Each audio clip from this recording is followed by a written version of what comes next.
Assalamualaikum teman-teman semua. Berjumpa lagi di channel saya, Syifa Nur Afifah, dengan NIM 11820600101 dari kelas 5C Pendidikan Biologi. Nah, pada channel kali ini saya akan membahas mengenai biokimia hormon. Selamat menyaksikan. Nah, pada materi biokimia hormon ini, saya akan memaparkan mengenai 7 pembahasan. Di antaranya yang pertama ada pengertian hormon, yang kedua ada sifat-sifat hormon, yang ketiga ada fungsi hormon, yang keempat ada klasifikasi hormon, yang kelima ada proses pembentukan hormon, yang keenam ada mekanisme kerja hormon, dan yang ketujuh ada kelainan penyakit hormon. Nah, jika masih ada yang bingung mengenai perbedaan dari saraf dan hormon, sehingga di sini ada pertanyaan, apa sih bedanya saraf dan hormon? Nah, di sini juga tersedia tabel mengenai perbedaan dari sistem saraf dan juga sistem hormon. Bisa dilihat dari segi aksi dalam rangsangan, sistem saraf ini bersifat cepat, sedangkan sistem hormon ini bersifat lambat. Dalam segi pengaturan sistem dalam tubuh, sistem saraf ini melalui serabut saraf dan sistem hormon ini melalui pembuluh darah. Dan dari segi sekresi dalam tubuh, sistem saraf ini biasanya dalam jangka yang pendek, sedangkan sistem hormon dalam jangka yang panjang, misalkan hormon pertumbuhan dan perkembangan pada manusia. Nah, dilihat dari segi komunikasi antar organ tubuh, sistem saraf ini biasanya dilakukan melalui sistem sirkulasi, sedangkan sistem hormon biasanya melalui sinapsi. Sekarang ke persamaannya bisa dilihat di bawah ini. Sistem hormon dan sistem saraf ini sebenarnya mempunyai hubungan erat, tapi berbeda karena hormon ini bekerja atas perintah dari sistem saraf, dan sistem yang mengatur kerjasama antara saraf dan hormon ini biasanya terjadi di daerah hipotalamus. Dan daerah inilah yang biasanya dikendalikan oleh sistem saraf endokrin. Sistem hormon dan juga sistem saraf melakukan pengontrolan dan mengkoordinasi sistem-sistem dalam tubuh. Kedua sistem ini bekerja sama untuk mempertahankan keadaan homeostatis tubuh. Nah, sekarang ke pengertian hormon. Hormon adalah zat kimia yang bertugas membawa pesan atau chemical messenger yang dihasilkan oleh kelenjar endokrin, dan kelenjar ini tidak mempunyai saluran khusus sehingga sekresinya akan masuk melalui aliran darah dan mengikuti peredaran darah ke seluruh tubuh. Dan jika hormon ini sudah sampai pada organ target, maka hormon ini akan merangsang terjadinya aktivitas biokimia atau fisiologi khusus. Nah, langsung ke sifat-sifat hormon. Hormon sebagai chemical messenger yang dihasilkan oleh kelenjar endokrin disekresikan langsung ke aliran darah, mempunyai organ target, dan juga berbentuk amine, polipeptida, protein, dan steroid. Dan yang terakhir dari sifat hormon ini yaitu fungsi sebagai katalisator reaksi kimia dalam tubuh dan kontrol berbagai proses metabolisme seperti yang ada di sebelah sini. Nah, selanjutnya ke fungsi hormon secara umum. Di antaranya ada beberapa poin yang akan saya sampaikan. Yang pertama yaitu mempengaruhi dalam metabolisme tubuh seperti metabolisme glukosa, protein, dan juga lemak. Yang kedua, merangsang dalam pembentukan dan pelepasan yang berasal dari kelenjar tiroid. Yang ketiga, merangsang pembentukan sel darah merah dalam tubuh. Yang keempat, mengendalikan perkembangan dalam ciri-ciri seksual dalam sistem reproduksi.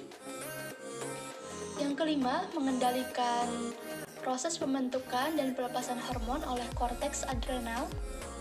Dan yang keenam, mempertahankan keseimbangan dan keadaan tubuh dengan lingkungannya yang ada di sekitarnya. Nah, sekarang ke fungsi dari kelenjar hormon secara khusus. Di sini ada beberapa kelenjar dan hormon yang disekresikan serta beberapa fungsinya bisa dilihat di tabel sebagai berikut. Nah, sekarang lanjut ke klasifikasi hormon. Nah, dalam klasifikasi ini saya akan membaginya ke dalam 3 bagian. Yang pertama berdasarkan senyawa kimia pembentuknya, yang kedua berdasarkan sifat kelarutan molekul hormon, dan yang ketiga berdasarkan lokasi reseptor hormon. Nah, berdasarkan senyawa kimia pembentuknya, ada 4, yaitu golongan steroid, golongan eikosanoid, golongan derivat asam amino, dan golongan polipeptida. Selanjutnya berdasarkan sifat kelarutan molekul hormon ada 2, yaitu ada lipofilik dan ada juga hidrofilik. Dan yang terakhir ada berdasarkan lokasi reseptor hormon, ada hormon yang berikatan dengan reseptor intraseluler dan ada hormon yang berikatan dengan reseptor permukaan sel.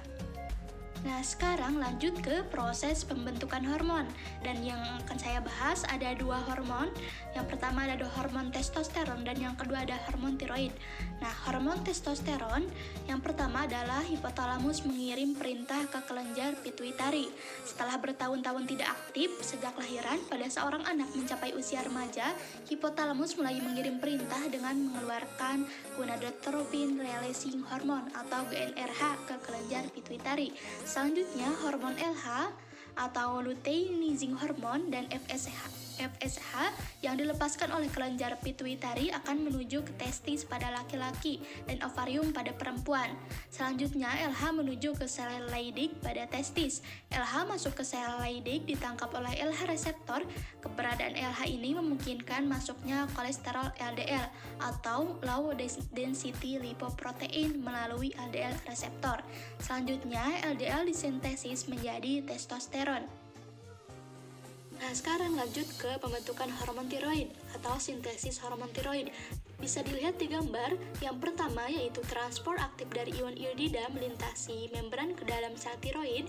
Yang kedua oksidasi dari iodida dan iodinasi dari residu tirosil dalam tiroglobulin. Yang ketiga penggabungan molekul iodotirosin dalam tiroglobulin membentuk triiodotironin dan tiroksin. Yang keempat, proteolisis dari tiroglobulin dengan pelepasan dari iodotirosin dan iodotironin bebas. Yang kelima, deiodinasi dari iodotirosin di dalam sel tiroid dengan konservasi dan penggunaan dari iodida yang dibebaskan. Dan yang keenam, di bawah lingkungan tertentu, deiodinasi dari tiroksin menjadi triiodotironin intratiroidal. Yang ketujuh, sintesis hormon tiroid melibatkan suatu glikoprotein unik, tiroglobulin, dan suatu enzim esensial peroksidase tiroid atau TPO. Nah, selanjutnya ke mekanisme kerja hormon. Yang saya bahas ada 3. Yang pertama ada mekanisme kerja hormon melalui second messenger chem, hormon berikatan pada reseptornya yang kemudian berkaitan pada sebuah protein G. Protein G kemudian teraktivasi ketika berkaitan dengan GTP menggantikan GDP. Protein G yang teraktivasi mengaktifkan enzim efektor berupa adenilat siklase. Adenilat siklase menghasilkan chem second messenger dari ATP. Chem menyebabkan efek seluler. Dan mekanisme kerja hormon yang selanjutnya adalah mekanisme kerja hormon melalui PIP kalsium. Hormon berkaitan dengan reseptor dan mengaktifkan protein G. Protein G berkaitan dan mengaktifkan enzim fosfolipase.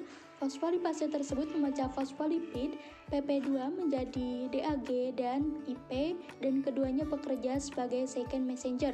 DAG mengaktifkan protein kinase, IP3 memacu pelepasan simpanan Ca2+. Ion Ca2+ sebagai messenger merubah respons seluler. Dan mekanisme kerja hormon yang ketiga ada mekanisme kerja hormon reproduksi. Hormon steroid dan hormon tiroid berdifusi secara mudah ke dalam sel targetnya. Ketika berada di dalam, hormon berkaitan dan mengaktifasi reseptor intraseluler. Kompleks hormon reseptor berpindah ke dalam inti dan berkaitan pada protein reseptor di dalam DNA. Interaksi tersebut menyebabkan terjadi transkripsi DNA membentuk mRNA. mRNA diterjemahkan ke dalam protein yang membawa efek seluler untuk menjawab isi pesan yang dibawa oleh hormon. Pembahasan yang terakhir adalah penyakit kelainan hormon. Nah, yang saya sebutkan ada 3 penyakit.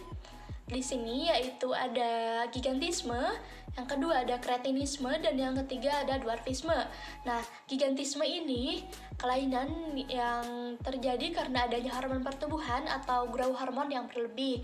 Pada umumnya terjadi adanya tumor pada kelenjar pituitari.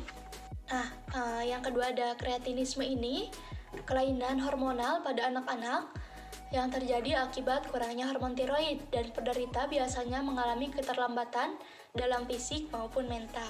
Kelainan penyakit hormonal yang ketiga ini ada dwarfisme, merupakan gangguan hormonal pertumbuhan tulang yang menyebabkan kerdil yang tidak proporsional, dan dwarfisme ini disebabkan karena kurangnya hormon pertumbuhan.